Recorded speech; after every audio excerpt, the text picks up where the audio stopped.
So much for coming tonight for our discussion of Widen the Window. I just wanted to give folks a sort of brief run of show so everyone knows the plan for the evening. We are so delighted to see you. This is such a wonderful gift that we have. So just by way of just an agenda, so we're just going to have a few minutes just to present Dr. Stanley's bio, talk a bit about the book itself. Then we're going to turn the program over to Dr. Stanley to discuss why she decided to write it, what the contribution is, why this book project now. Then Dr. Stanley and I are going to have a bit of a discussion back and forth, but then what we really wanted to have was questions from you all. So we're going to have a bit of time, about 20 minutes, in which Dr. Stanley and I discuss the book, but then the floor is yours for conversation and for questions and for dialogue. And then we'll conclude at the end with book sales, which you can see over in the corner.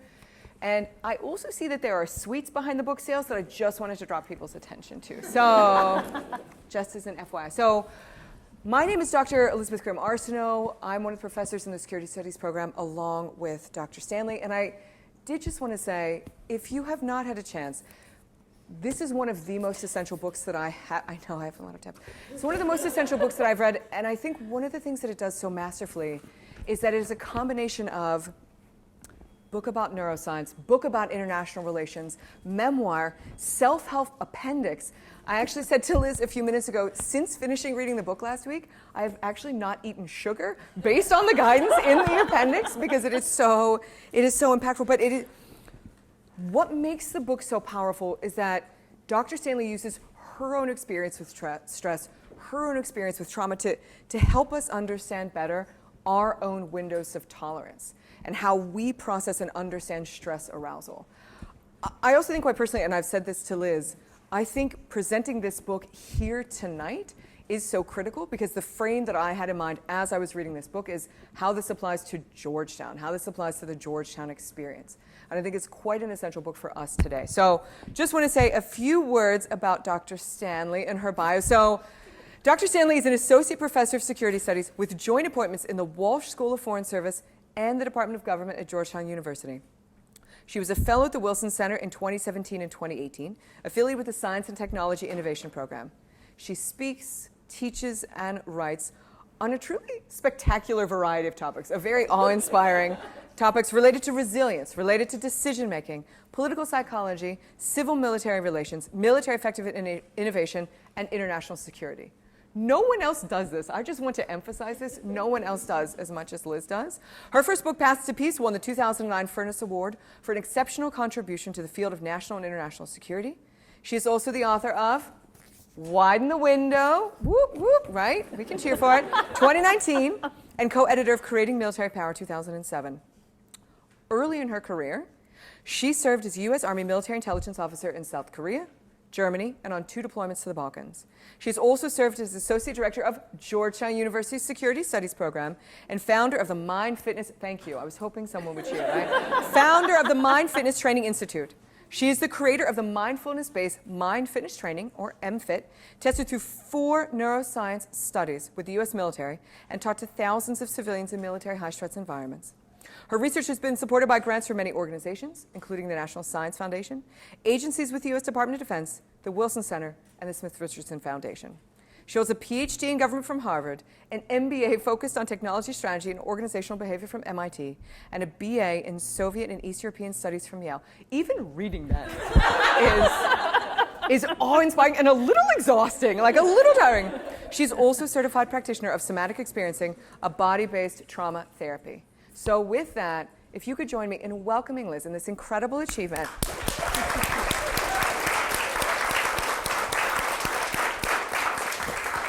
And so if you could just get us started, why this book now? Can you give us a sense of what was in the back of your mind when you were writing this and why you think this is an important piece today? Yes, I would love to start there. But first of all, I'd like to thank all of you for coming out tonight. I am so grateful to have this opportunity to share the book with you. And there's so many people in this room who were in classes that helped this book come to be. And you know who you are. Some of your stories are in the book, very anonymized. But I really wanted this book to be able to both do a deep dive into the science and to apply it in a way that really helps us each get in touch with our humanity. It was a tough choice to decide to share as much of my own story as I did. For those of you that have already started it, you know how much of my story I share. For those of you that haven't, you'll realize I share a lot of my story. And that was a tough decision, but I realized that part of what I wanted to do with this book, let me back up and say I had two goals with this book. The first was to share the pathway for widening the window that I have learned myself in my own healing journey and in the decade of research that I've done teaching MFIT in high-stress settings. But the other goal of the book was to really start a wider conversation and have my readers have a reflection about the way that we collectively in our society think about and cope with stress and trauma. And one of the really big cultural norms that gets in the way of us healing from stress and trauma is the way that we tend to disown aspects of our experience. We disown the really traumatic experiences we've had. We disown our coping mechanisms that might not be the way our self-image is lined up. We disown the emotions that we don't want to be having.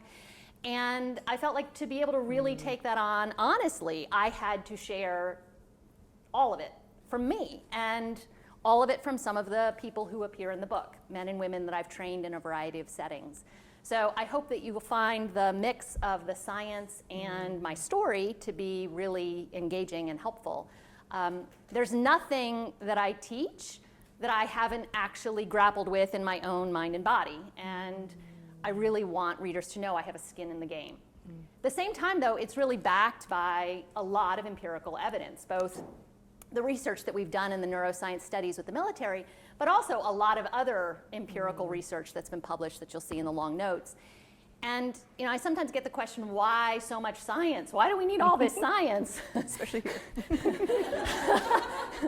And I really want you to understand that part of, for me, when I was going through my own experience with PTSD, when at the nadir of my own healing journey, I lost my eyesight for a period of time. And when I was going through that part of the journey, it was just profoundly liberating for me to understand that so much of the coping behaviors I had developed, so much of the symptoms I was experiencing, so much of the way I was reacting in certain situations was not really in any way up to like my willpower or my choice. It was conditioning playing out. It was neurobiological wiring.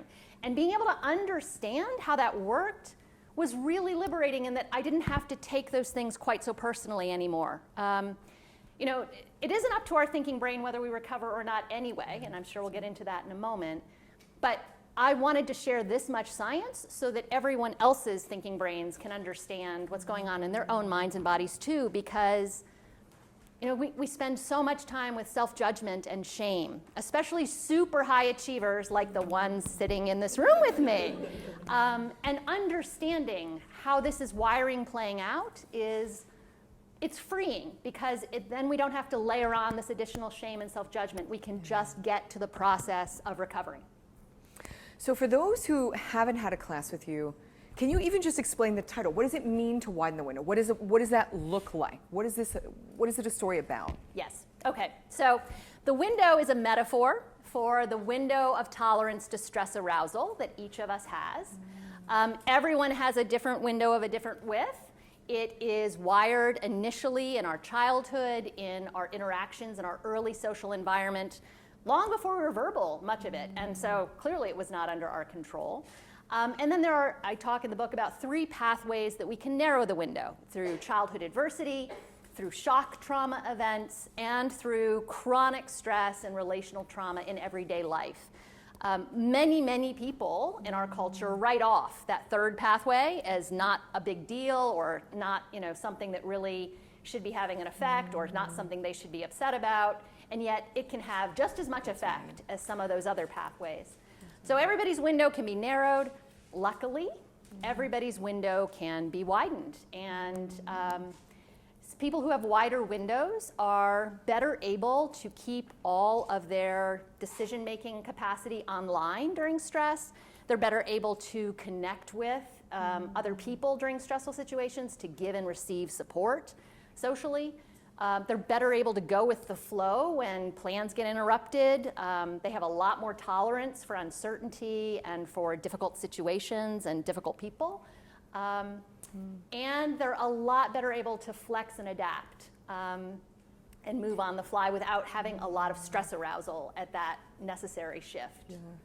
I mean, so one of the things that Liz talks about in this third pathway are these little t traumas that often we tend to discount. And I think, like I said at the beginning, one of the things that I was thinking about is that given the notions that Liz puts out in the book about the accumulation of these little t traumas, and also the fact that stress arousal is contagious, the thought I had in the back of my mind this whole time is that what she's describing is here, right? This place that we all live in. And one of the things I think that sets Georgetown apart is this notion that busyness is a badge of honor, right? I mean, how many of us have said like, oh, I haven't gotten much sleep tonight, as a sort of like sign of merit. And so I was wondering if you could talk about those sort of cultural norms that have developed that have sort of glorified this, right? This way of being. Yes. We both romanticize stress and equivalent and make equivalent being stressed with being important and busy and special. And at the same time, by doing that, we also tend to disown trauma, the situations where where our survival brain has perceived us to be powerless or helpless or lacking control.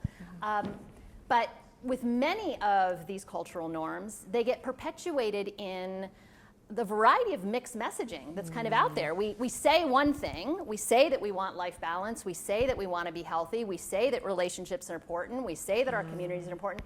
At the same time, we are rewarding and admiring very imbalanced behavior. We're promoting the people who are the workaholics. We're promoting the anxious, overachiever who is micromanaging subordinates. We're promoting the harassing executive.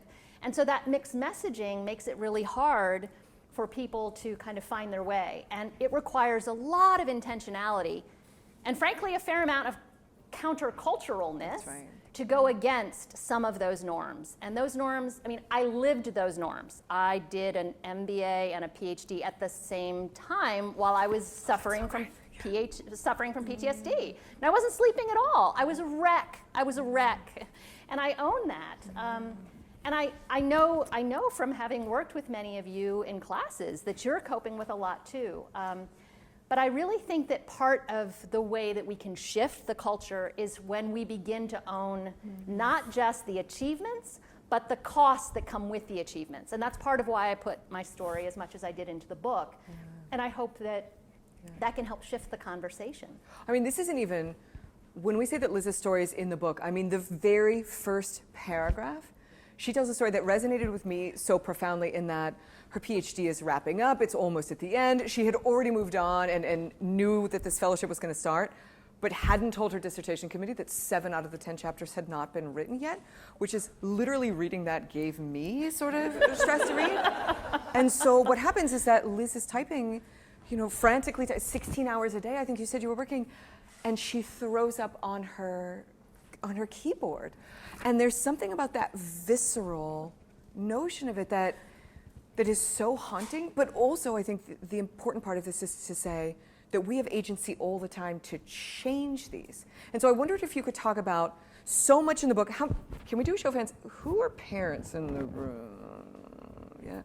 But all of you probably came from parents, right? At some point. So there's a great deal of the book dedicated to this notion that our early life experiences have this very significant impact on our mind-body system throughout the life. And so I was wondering that if you could speak to how all of us as adults, and for those, I noticed this congregation of parents over here, maybe this is like the support group, right? That if you could talk about how do we as adults then, if we've started life with this narrow window, how do we adapt for that? How do we, thank you, right? Right? I don't know if that mom just sort of jabbed to get that incredible timing, but so how do we as adults then, if we started life with a narrow window, how do we adjust for that now? So I use as a big framing in the book the interplay between structure and agency. And any of my students will be like, oh, of course she did. That's what she does. But structure and agency works at both an individual and a collective level. At an individual level, we have neurobiological structures in our body. You know, how much weight we can lift, how long we can hold our breath, how long we can hold our attention in a particular way. I mean, all of these things got wired in our bodies, and that has become structure over many, many, many repeated experiences of conscious and unconscious things.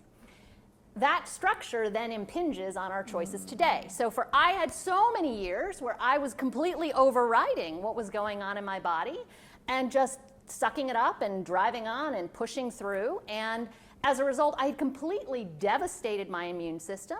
I had depression, I had PTSD, I was sick, and that was all part of the structure. And my choices in that place were pretty narrow. But this is not like a death sentence. I mean, one of the nice things about structure and agency is there's always the agency piece. We can't control what stressful or traumatic events we may have experienced in our life. We can't control that. But we always do have control over our choices. And so much of structure is made through our repeated choices. Often we're on autopilot. We're not making those repeated choices consciously. But our lifestyle choices and our habits, when we're being intentional about it, can help us to rewire and literally change the structure of our brain, the structure of our nervous system, the way our immune system is functioning. It turns on or turns off gene expression. All of these things happen from our repeated choices. So if you started life with a narrow window, I did. I had a lot of childhood adversity. There is always the possibility of having it be different. It just requires repeated choices over time. We can always widen our window. And I love this notion of structure and agency. So we're thinking about it on this sort of individual micro level, and I was wondering if we could sort of take it up a level, because we both work in the security studies program, right? And I think there are many people who would find a book like this, or even perhaps classes like yours, a sort of uneasy fit in a security studies program. But this language of structure versus agency, this is the language of constructivism, right? This is what we do. So I was wondering what you would say, to folks who would say, this is neuroscience, this isn't IR, right? How would you situate this in the discipline that we both work in? Well, I appreciate that you named it as constructivism, because it is. I do have a unicorn in my office. And I actually think, and I have noticed this in teaching the International Security Core course, for example, understanding constructivism sometimes is much easier on a collective level when you've begun to think about constructivism in your own mind and body. When you're working out, you're building muscle, you're building your cardiovascular capacity, then the next time around you're more fit, you have more choices, right? You can see that in your own mind and body. The same thing happens in any collective structure.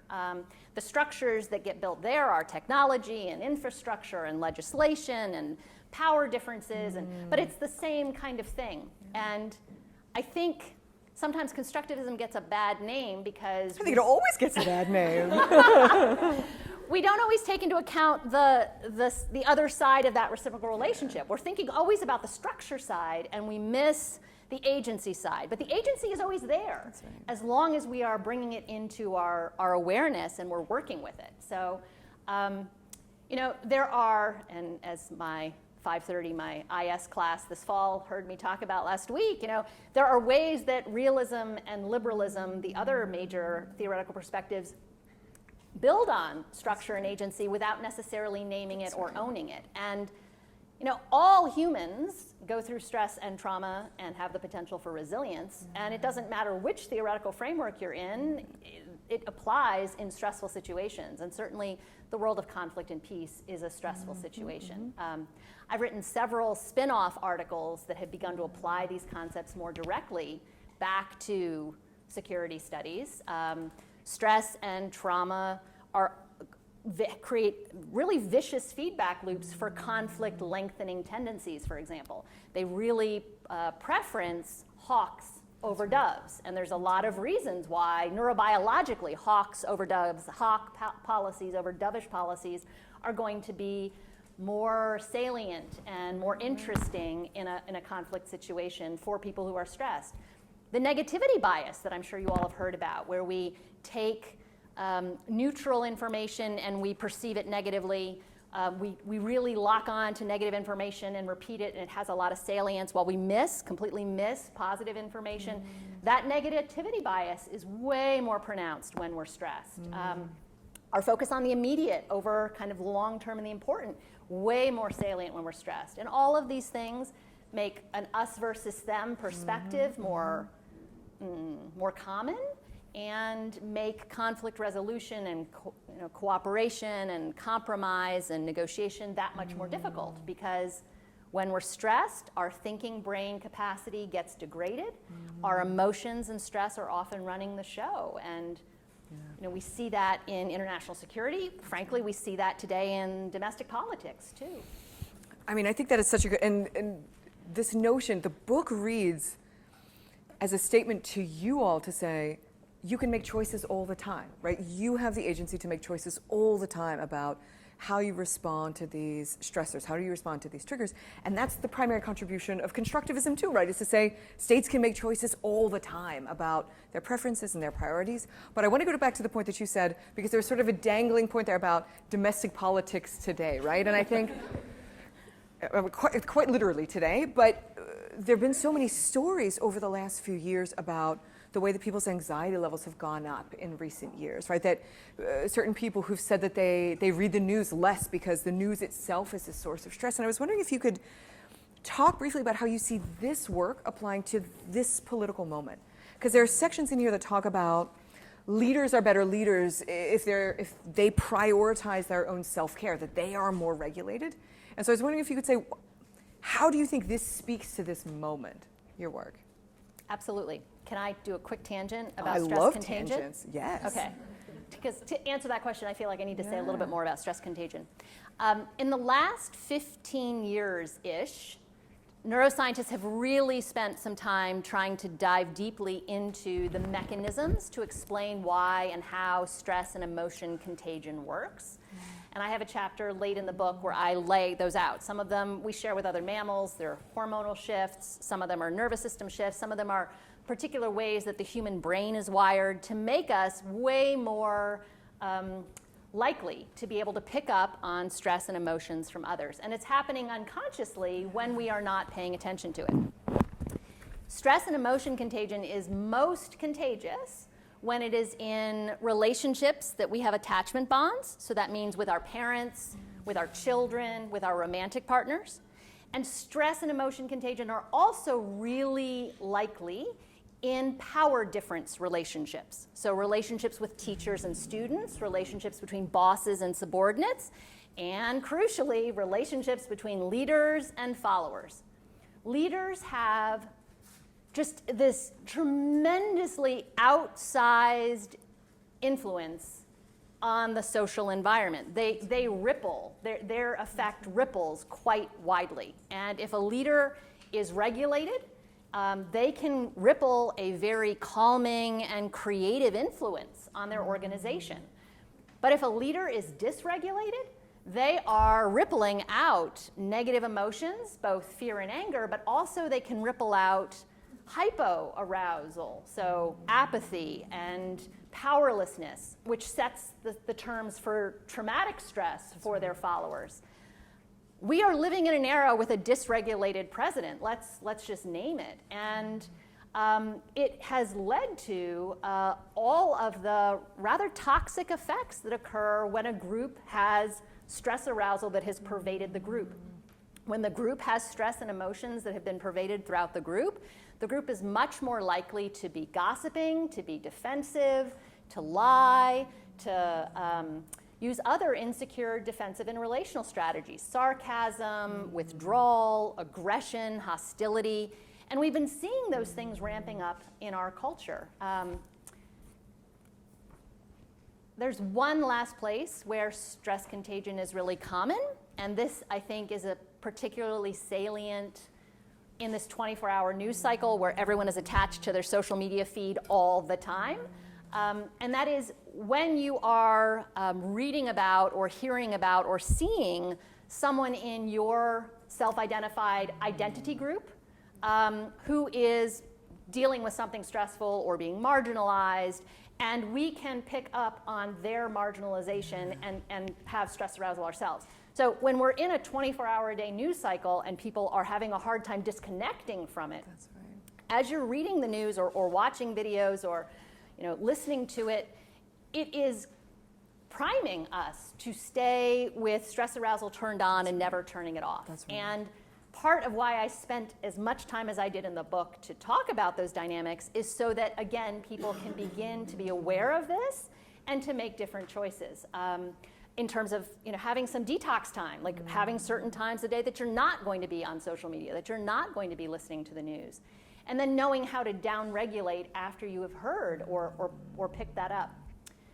I don't want to leave this on a totally bad note, though. There's a flip side to that. Just like leaders and parents and teachers and bosses may be conveying, transmitting their stress arousal to us, this can work the other way. If we are very regulated or if we are very dysregulated, we are conveying that to other people as well. And so one of the really big gifts that we can give to other people, and let's face it, for those of you working in the national security community, you are surrounded by stressed people all the time. If you can really work on having yourself be really regulated, you are going to convey that calming and creative influence on the people that you're working with. And we are social animals, and our choices, individual choices, are resonating back out on the group. And so we don't just have an individual window, there are collective windows. That's right. Unfortunately, right now, America's collective window is very, very narrow. Yeah. But we can change that in our own behavior. So as much as stress arousal is contagious, that sort of regulating behavior, that is also contagious? Yes. That is the heartening story, right? That is Yes. the good news.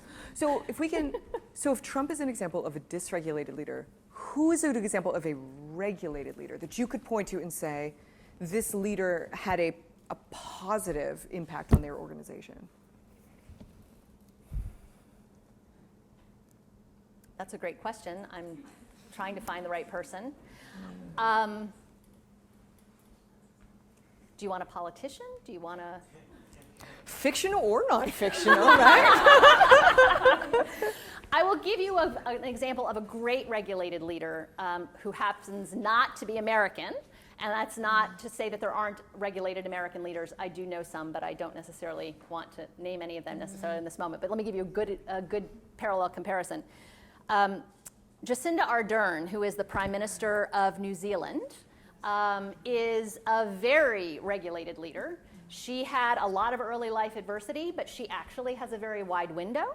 And after the Christchurch mass shootings, the Christchurch mosque shootings, she just exemplified being able to have a wide window. She kept her decision-making online. She was very respectful to the Islamic community. She reached out and connected with people. She was able to influence the opposition in Parliament so that they were still able to pass gun control legislation within a week of the shootings. And New Zealand has just as intense a gun lobby as we do. So most people say, oh, it's just the NRA that's getting in the way. No, I mean, she was able to really mobilize and use that moment and use leadership with her wide window to be able to really shift things for New Zealand. And that's a good example, I guess.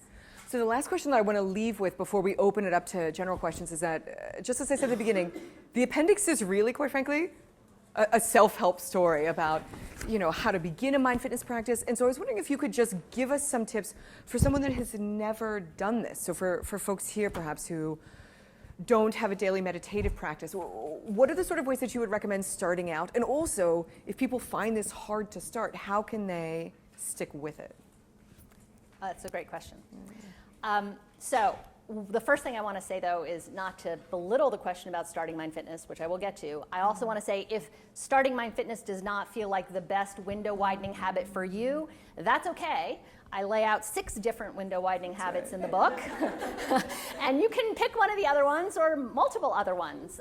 In fact, if you held a gun to my head, Liz, and I know you won't. I will not. But if you did, I have a pen. and said, what's the one that you would pick? The first one I would pick, especially for students, especially for people in the national security community, the first one I would pick is sleep. Yeah, listen to all that. Sleep is so important. And the reason why sleep is so important is that while we're sleeping, our thinking brain is offline, and the survival brain can be doing so much of the recovery it needs to do.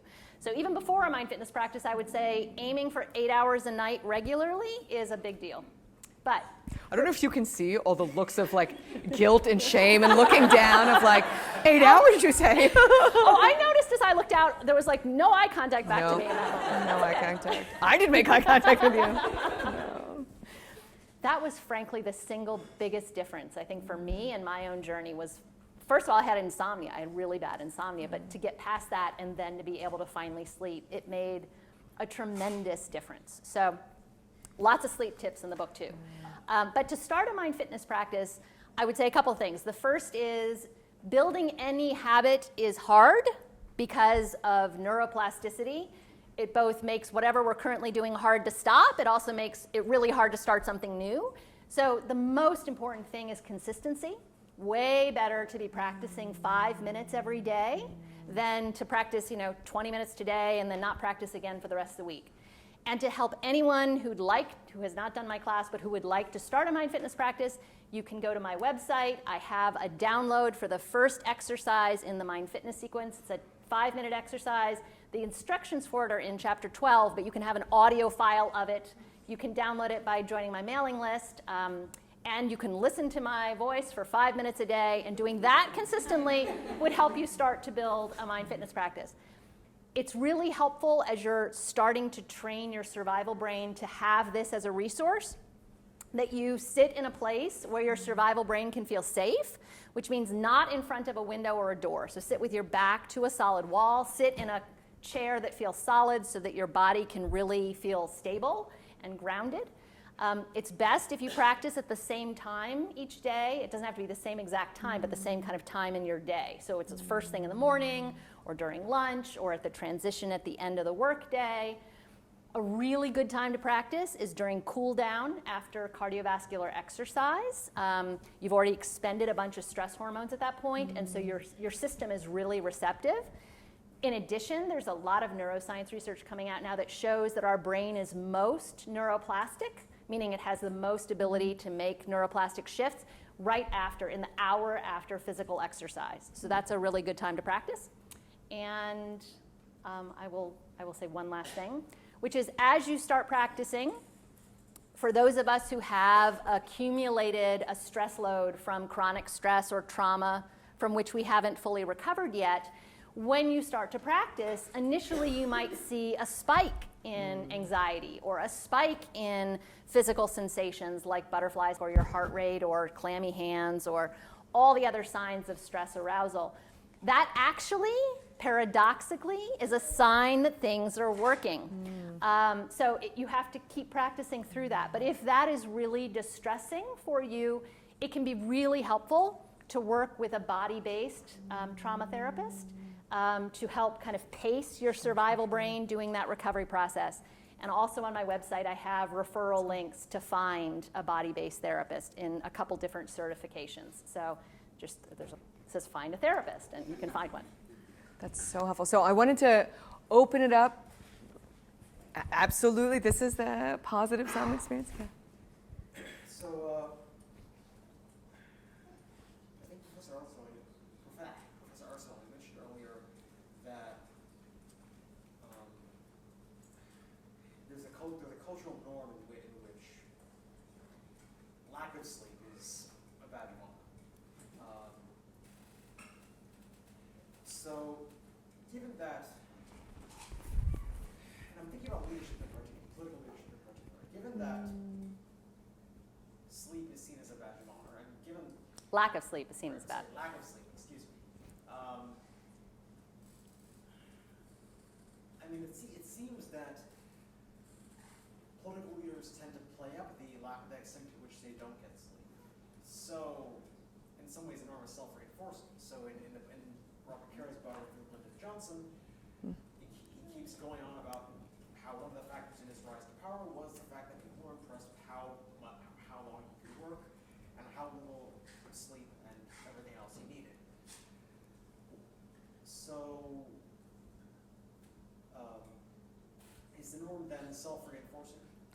Absolutely, the norm is self-reinforcing. And it isn't just political leaders that are bragging about their lack of sleep. It used to be, it's starting to shift, but it used to be in the corporate world too. People would brag about how long they stay awake. And in chapter 9, I share a story. I stayed on shift 79 hours in a field exercise. Like I was a full-on believer in this particular way of being.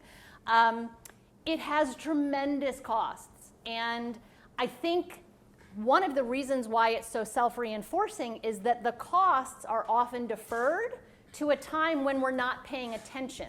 So that we see only the short term, they have had no sleep and they're being productive and that's what we want.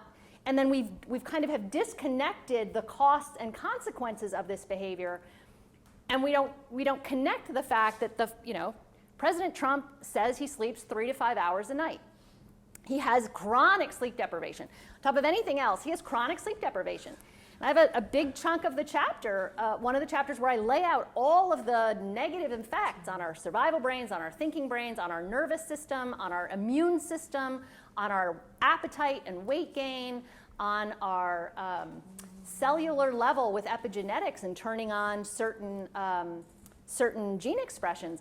There's a whole wide range of things that come from chronic sleep deprivation. We don't see those chronic effects right away, so we've disconnected them in our story. And part of why I wrote the book is so we can reconnect them, so that we can say, look, not having sleep is having these effects. And it might not be immediate. It might be 10 years down the line when someone's life goes off the rails, or they get the fatal medical diagnosis, or they have a DUI, or they act out in some spectacular way. We don't usually connect those things. And I really want to help the conversation begin to reconnect them, because it's all part of the consequence of making that choice. And I think it plays into this sort of the glorification of invulnerability, right? There's not a week of teaching at Georgetown that I don't hear the story about Bill Clinton's sleep habits. Do you know this? No. I think it's part of the undergraduate ethos of Bill Clinton would drink caffeine and then go immediately to sleep, but he did the Da Vinci cycle of he would take 20-minute naps every 4 hours.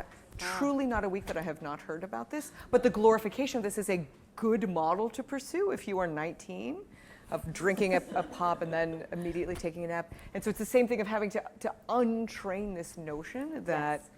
that pushing through and sucking it up, that is somehow a good philosophy. Yeah. Talk to me, yeah. So what if you are a student or someone who has put these puzzle pieces together saying, I need more sleep, I need this time to myself. However, outside factors don't enable you to practice this. Like if you are in the military and your schedule is not your own, it's on the demands of your commanders. And scenarios like that, how can people manage that without that long-term effect?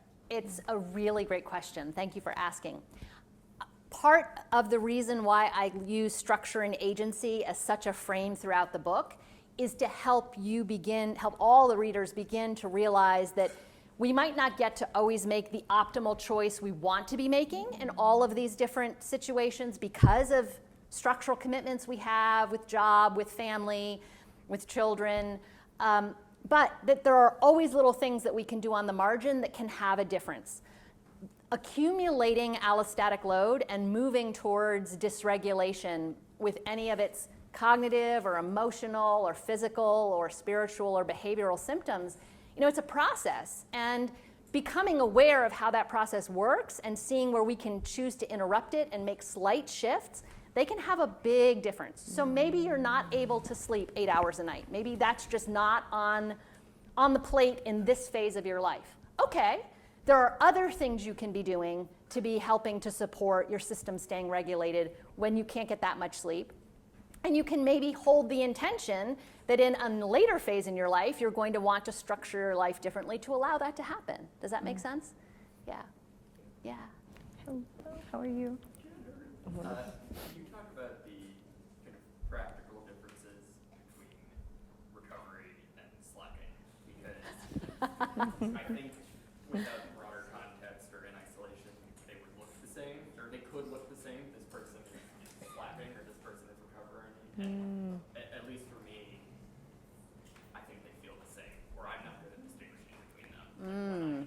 When I'm truly slacking on something or when I am truly recovering from some kind of, overextended period. Yes, that's a great question. Thank you, Ben. So I'm going to take a small tangent before I answer it. When we find ourselves outside our window, we know we're outside our window when one of three things is going on. One of the things that can go on when we're outside the window is we're engaging in thinking brain override, which is when we're doing that suck it up and drive on and pushing through. We're compartmentalizing, we're suppressing our emotions, we're suppressing our physical pain. Oh, by the way, the national security community really, really, really socializes thinking brain override. A second way that being outside the window shows up is what I call survival brain hijacking, which is when we have our emotions and our stress driving our decisions, when we get really reactive, when we are very impulsive, when we can't kind of control impulses and our cravings. That's the second way. A third way that being outside our window shows up is when we are relying really heavily on what I call stress reaction cycle habits. These are things that help us feel better in the short term. They're sort of self-soothing, but they are not actually allowing for true recovery. And so they're actually building our allostatic load and adding to our dysregulation over time. Common stress reaction cycle habits include things like too much caffeine, tobacco, alcohol, other substances, adrenaline-seeking behavior, self-harming behavior. There's a lot of things that fit in this category. But among students, probably one of the most common stress reaction cycle behaviors is procrastination. Getting to slacking. So in my decision-making class, we talk a lot about how procrastination is a red flag or maybe a yellow flag. And it creates its own vicious cycle, which is we are so overextended beyond our limits, either our cognitive limits or our sleep limits or our emotional limits or our body's physical limits. We're so overextended from all that sucking up and drive on that we have then resistance to doing what we need to get done. And we manifest that resistance by procrastinating or slacking. So we're not doing what needs to get done, but we're not really recovering either. We're just checking out with television or whatever it is, video games or social media, whatever it is that we're doing that we're not being productive and we're not recovering. But then we procrastinate so long that by the time we actually can motivate ourselves to get, we're on top of the deadline, then we have all this excess stress to like meet the deadline. And then we're so exhausted again. You see the rinse and repeat cycle here? Yeah. So I have learned for myself that what can perpetuate that cycle the most is when we get really self-critical and ashamed about being in it. I have learned that when I feel the desire to procrastinate, it is my own cue that I have overextended some limit. And that helps me know, okay, I might not be time for me to get the work done right now, but I can't check out with television or I can't, check out. I need to actually do something that is going to be regulating. I need to go to sleep. I need to cook a really good meal. I need to go for a walk. Maybe I'm so exhausted I can't run, but I need to go for a walk and be in nature. I need to sit and do some mind fitness. I need to, whatever it is that I'm avoiding emotionally, I need to journal for a while and figure it out. Those are recovery activities. Those are not slacking. And so being able to see where we are and where procrastination is coming in and getting in the way there is really important. Yeah, that's such a good question. Yes, sir. This might seem like kind of antithetical to the entire point of your book, but and kind of screwed up in a way. But is it always best to actually? I get dealing with little strategies to get through your day and live a healthy life, but I mean you wouldn't be as high achieving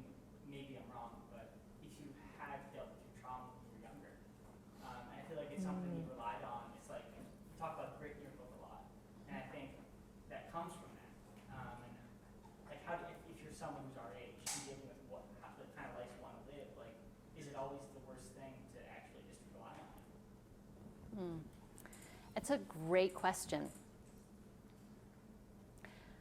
There is no doubt that compulsive overachieving was my go-to coping strategy through some really challenging events. There's no doubt.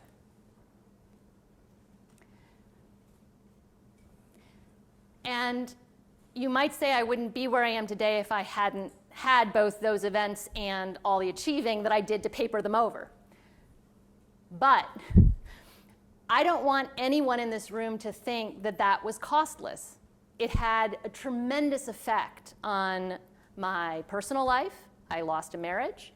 It had tremendous effect on my immune system in ways that I will always be more vulnerable to disease and inflammation and dysregulation than many other people. And I have to be extremely careful now, probably way more careful than your average person, because I'm dealing with the downstream effects of those choices. That said, I'm very healthy right now, but it takes me a lot of intentionality to make sure that I am not letting all of those downstream consequences really manifest in a big way. I can't go back and do life differently. Like, those things happened, and I come from a really long lineage of warriors, and that's also a really long lineage of intergenerational trauma. That's just what I was born into, literally born into. And I feel like I've made the most of it. I can't make that different, but I just want everybody who is relying on grit to understand the whole story with grit. I don't want anyone to leave here thinking that resilience is like some pampered thing. It actually, to be resilient, we have to experience challenge outside of our comfort zone. We have to.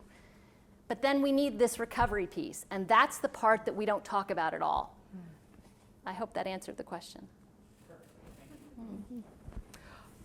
Yes, ma'am. So we get to this a little bit, like in the class, you get to it a little bit, I think, this semester, but taking a bit of a step back from the personal and kind of like micro level of things, and we've talked about it a little bit today on expanding this into like international relations kind of broader realm, but what does it look like when we're talking about like an organization, kind of like that like mid-level kind of ground? So like, what does a like regulated organization look like?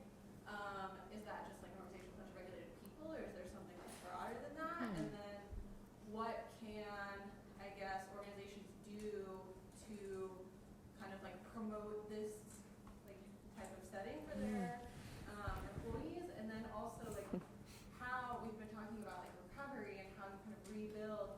What would even recovery at that organizational level look like? And then I guess the like core of this whole question is like, what does it mean to be a resilient organization? Good question. What a lovely question. Thank you. So, someone who has a wide window, I'm going to start at the individual level and go out.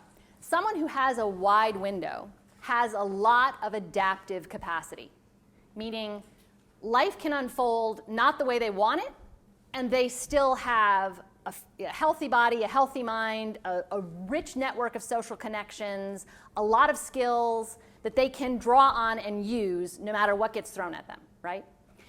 That idea of adaptive capacity is also applicable at a collective level. Collective adaptive capacity looks a little different, but it definitely requires at least mostly regulated people and very strong relationships within that organization, so that no matter what gets thrown at that organization, the people within it trust each other enough that they can rely on each other to be creative in their problem solving and to figure out how to get through whatever that thing is. The most resilient organizations are the ones that have people that are both really committed to the mission, but that also are boundaried enough that they can handle their own self-care, so that when it comes time to deal with whatever that random thing is, everybody feels comfortable participating in the discussion about what's wrong, participating in the discussion of figuring out how to fix it, feeling comfortable to speak their mind about the best way through, and then to come together and be able to work as a team to resolve whatever that is. If an organization is dysregulated, you're not going to have those dynamics there. You're going to have conflict avoidance. You're going to have strict hierarchy where you have people at the top who are micromanaging and using other rigid controls to try and keep people in line.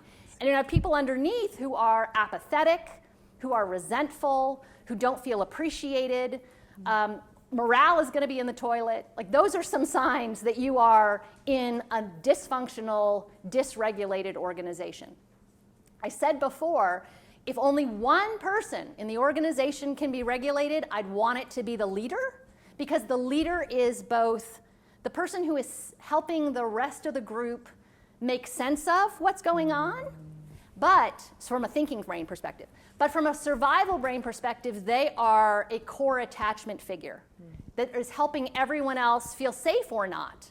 And if everybody else is not feeling safe, you're not going to be able to be honest with each other, and you're not going to be able to really cooperate and have trust, to be able to be creative, to take the risks, to make mistakes, to experiment, to learn and adapt. All of those things are things that are needed. And if the leader is so dysregulated and so hyper-controlling or so hypocritical, people are not going to buy in to do any of those things. Does that? Izzy. I was wondering how mental illness comes into play. So, like, how is somebody able to kind of deal with the tug of war that happens between a desire to recover from trauma, but also that part of your mental illness that makes that often unreachable? Thank you for that question. I want to be clear and preface my answer by saying I'm not a clinician.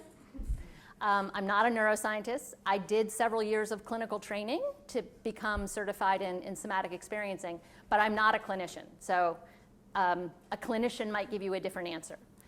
The answer I will give you is this.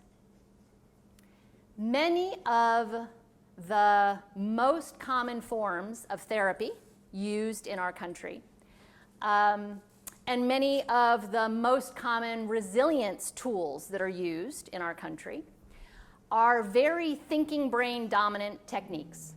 Cognitive behavioral therapy, talk therapy, positive reframing, cognitive reappraisal, all of these are thinking brain dominant techniques. And they help the thinking brain feel more comfortable with and in control in the situation. The problem with thinking brain dominant techniques is that stress arousal and recovery are survival brain jobs. So ultimately, a thinking brain dominant technique is going to be incomplete. I think it's really important that most clinical settings have been relying on empirical research and peer-reviewed research, and our understanding of our neurobiology has sort of outpaced where that previously published clinical research is. So we're still relying on techniques that were kind of state-of-the-art in the 80s or 90s, whereas in the last 25 years, our understanding of our neurobiology has moved so much further with the survival brain, with the body, with epigenetics. And I think it's going to take a while for most clinical modalities to kind of catch up with that. So for someone who is actively suffering from anxiety or depression or PTSD, I want them to leave this conversation feeling both empowered, that there are things that they can do on their own, and also that it's really helpful to be working with someone who is trained not just in those thinking brain dominant techniques, but trained in techniques that work with the body, that work with the nervous system and the survival brain. Does that? Yes, thank you.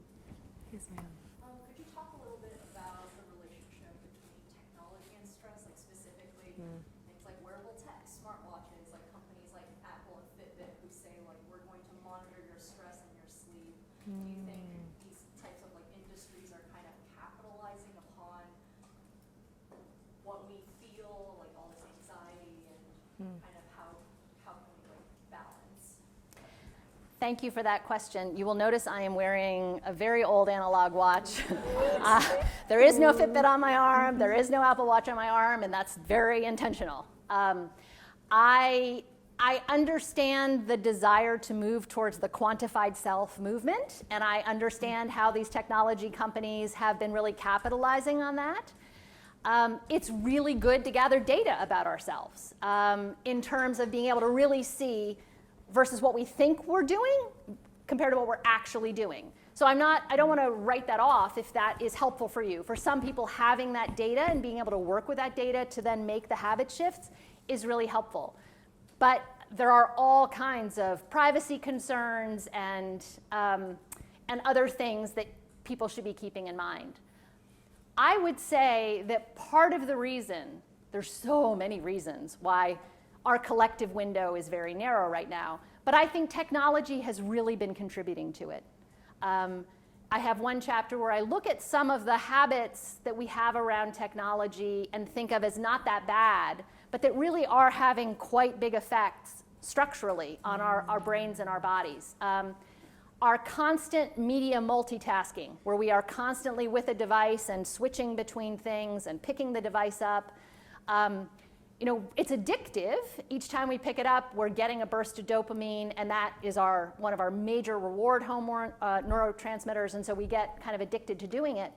But as we rely on this media multitasking, it's both degrading our thinking brain functions, it's degrading our attention, it's degrading our working memory, and it's also priming our survival brain to turn stress on. So people who are heavy media multitaskers are more likely to go looking for new information instead of relying on information that they already know that might actually be more relevant to their current situation. And it's turning the stress on and not turning it off. So for those of you who are on devices, I really do strongly recommend that you get off your device at least an hour before you want to go to bed. But that you really try and have particular periods of the day when you're looking and that you're not constantly picking it up, because it really reinforces distractedness, and that both reinforces kind of problems with attention, but it also makes top-down regulation of our stress and emotions harder, and that's where the anxiety can then kind of come out sideways. Yeah. I think we have time for one more question before we turn. Yes, ma'am. I had a question. You mentioned it earlier. It was, I believe you said, intergenerational trauma. And I'm not sure if that has something to do with, you mentioned childhood trauma and trauma we experience even before we can speak. But if you could talk to that a little bit more, it struck me and I really wanted to ask. Absolutely. Thank you for asking. Hopefully when you open the book, you'll see I have a big chunk of chapters that are focused on early childhood, both from in the womb and our early childhood. And that's because we are wired through our social connections. We're born with the capacity to have fight or flight and freeze. Those are responses that we share with other mammals, and actually with freeze we share with fish and reptiles too. We don't have any of the human first line of defense, social engagement. None of that is wired when we are first born. And we only wire those capacities in our brain and our nervous system through our early social environment. But that wiring on the nervous system starts during our third trimester, and it continues until we're about 18. The wiring of our thinking brain continues all the way until our early 30s. And this is all being influenced by our social interactions. And we are wiring off of our parents, and it adds, kind of or our other care providers. It always asks the question of like nature or nurture. I don't resolve that debate. I think it's a little bit of both. Our culture has had this really strong tendency since mapping of the genome to try and like make everything very materialistic about like genetic background. You either have the genetic proclivity or not. And I really want to help point out that genes are not determinative in that way. Whether the gene gets turned on or off or not has everything to do with some of those early repeated experiences we're having, often before we're verbal. The last thing I would say right now about this is that we cannot wire capacities from our care providers, from our parents, that they have not wired for themselves. So I do share the story of my grandparents to my parents, and then my parents to me, so that, to sort of give an example of how this works intergenerationally. The dysregulation that my grandparents had directly affected the way my parents were wired, and then that affected the resources my parents had when they had me. And so all of that is going on pretty unconsciously, without some kind of consciousness brought to it for parents to start making some different shifts. I'm always so happy when I'm teaching people who either are new parents or are about to be parents, because it really helps for them to be widening their own windows so they have the widest possible window that they're going to be using to share with their offspring. And you know, for any of you who are intending to become parents, I really believe that parents have an obligation for helping their children to wire wide windows, especially in the world we live in today, especially with all of, you know, the climate issues that this next generation will be having to deal with. We want them to have the widest possible windows they can. So, I actually think it's such a perfect, we did not plan this in advance, but I think it's such a good question to end on too, because the thing that so struck me about this book is how deeply personal it is. I mean, this anecdote that Liz was just talking about, she talks about how the death of your mother's sister at a very young age from a very sort of unexplained cause had a probably profound and lasting impact on your mom's outlook on life, and then consequently her as a mother. And I just think it is rare. I can't actually think of another book that I have read that so uses the lens of the personal to explain individual and collective problems. And so I cannot recommend it enough. It is humbling even to be in the same room with you. It is such a, it is a wonderful book to read, and I think it is a wonderful book to read now at this particular time. So we wanted to leave time at the end also to come up and chat with Liz and get some sweets, even though she does say not to eat sugar. That is true. But there's sweets in the back. Please purchase a copy of the book. And I know that I am signing. I'm happy to sign books. Liz will We sign need to books. find a But if place you to could do just that. join me and give a round of applause. Thank you for coming tonight. It's so amazing. It's so amazing.